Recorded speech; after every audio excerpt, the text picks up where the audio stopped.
guys, sa kakahanap ko ng elepanteng halaman or halaman ng elepante. Dito kami napunta sa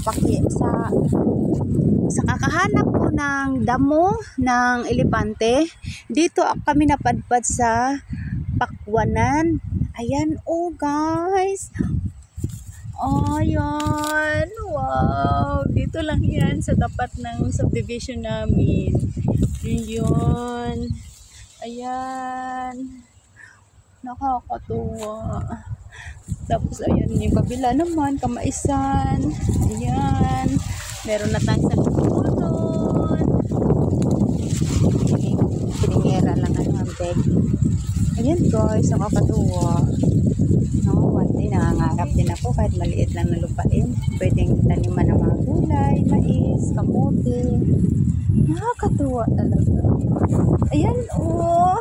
Ayan, nakakatuwa yung pakwa ng cute. Bye guys, ang daming bunga. Kaya si kuya, ayun si kuya nagdidilig. Bye guys, thank you for watching.